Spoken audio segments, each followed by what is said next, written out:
Eu vou ter uma outra classe dentro desse problema aqui, se vocês lembrarem lá, a gente especificou que o nosso estado, né, o nosso nó no gráfico corresponde a um estado, esse estado ele tem alguns campos pré-definidos, que é o próprio identificador do estado, que é o pai, que é o custo para chegar até ali e qual que é a ação que gerou aquele estado. Tá? Então agora eu vou criar uma classe aqui chamada de estado, né, com todos aqueles campos. Lembrando que na aula também eu falei que não costumo gerar, fazer aquele mapeamento de ação que usou para gerar, que eu acho que é perda de memória. Tá? No caso, condições normais de temperatura e pressão teria aquilo ali, aqui eu também não vou precisar desse tipo de informação. Tá? Então vou criar um método construtor, tá? Para criar um estado. Então, obviamente tem que ter o self, eu vou ter o identificador do estado, eu vou ter o custo do estado e vou ter o pai do estado. Tá? Então aqui basicamente, esqueci dos 2 pontos, vou ter o self identificador, vai ser igual ao identificador, vou ter o self custo igual ao custo, self pai igual ao pai, certo? Esses são os atributos que a gente vai utilizar para o estado. Tá? Aproveitando, eu vou passar algo a mais aqui de orientação a objetos para vocês do Python.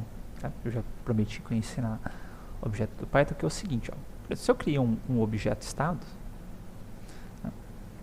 Eu vou criar um estado aqui embaixo, estado igual estado, identificador arad, a gente tinha o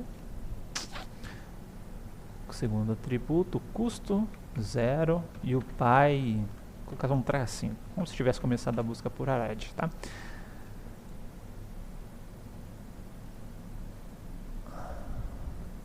Estado, self identificador custo pai,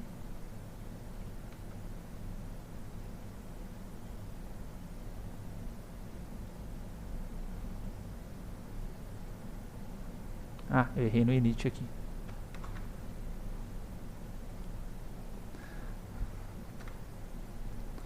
Tá? Estado criado, quando a gente tinha tipos de dados aí do Python, né, que na verdade também são objetos, tá? Simplesmente a hora que eu colocava o objeto aqui e mandava executar, ele apresentava o valor daquele objeto. Perceba que no estado, aqui ele está imprimindo esse identificador de objeto aqui, que é do tipo estado, qual que é a posição da memória desse estado, tá? Também se eu tentar utilizar o print aqui, estado, tá?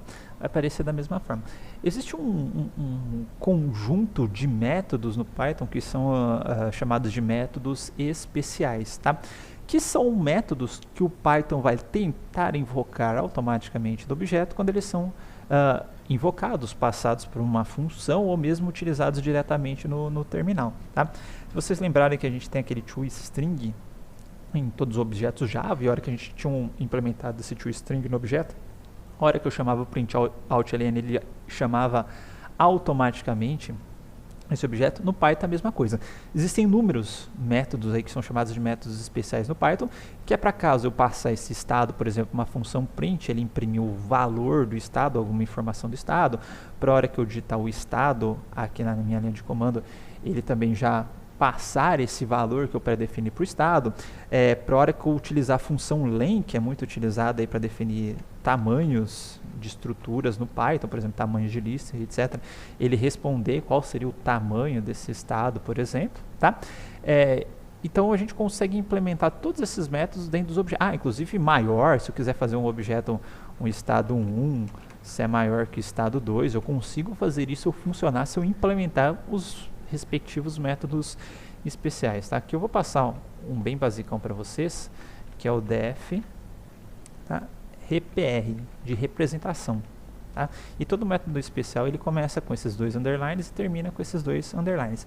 Esse método repr aqui, ele é utilizado quando você passa um objeto aí e manda só executar este objeto, ele responde com o valor desse objeto na tela. Tá? Então vou pegar, só para a gente ver, eu vou implementar esse cara aqui, E dentro do RPR, tá? Eu vou fazer o seguinte.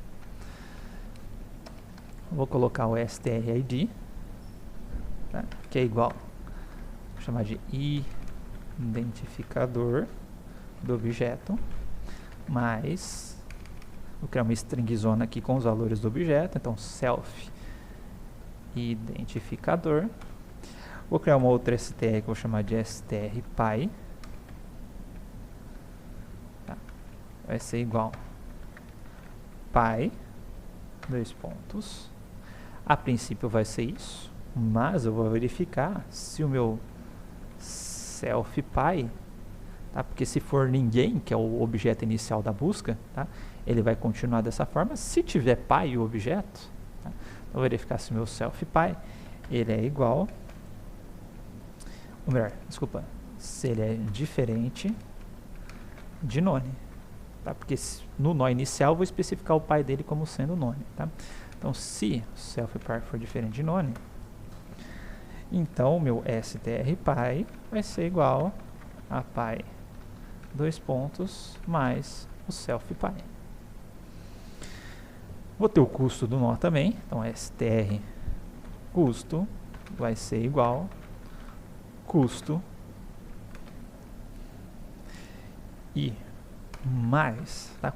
Quando eu for fazer concatenação de strings, tá? E tiver um valor numérico, eu tenho que converter esse valor numérico para string. Então, para isso eu vou utilizar essa função str, que vai receber o valor e vai chamar a função automaticamente toString, tá? Str, desculpa, daquele valor que também é uma função especial do Python, tá? Mas, em suma, a função str vai converter um valor numérico. Nesse caso, vai converter o custo para string para que eu possa fazer a concatenação das strings. Por fim, eu vou dar um return todas essas strings concatenadas, que vão começar com strID, mais, vou colocar um pipezinho, mais strPy, mais, vou colocar um pipezinho, mais o str custo, mais o outro pipeline, caso eu tente emendar várias impressões desses objetos de uma vez. Bem, uma vez que eu programei essa função especial aqui, wrapper de representation, tá?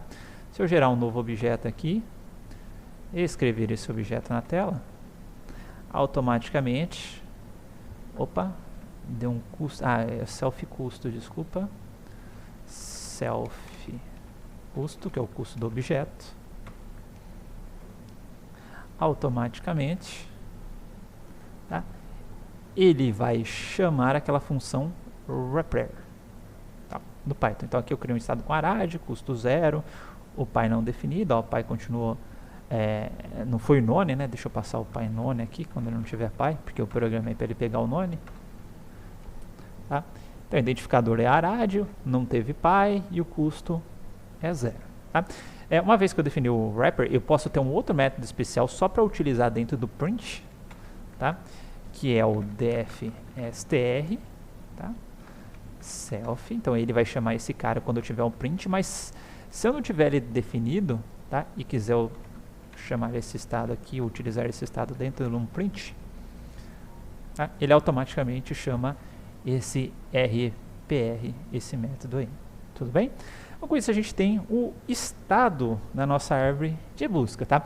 Agora a gente vai começar a programar os algoritmos de busca em si, que eu vou dar um estado inicial, eu vou começar a gerar os próximos estados, aí eu inserir os estados que são filhos desse estado inicial na minha fronteira de busca, né? E assim por diante.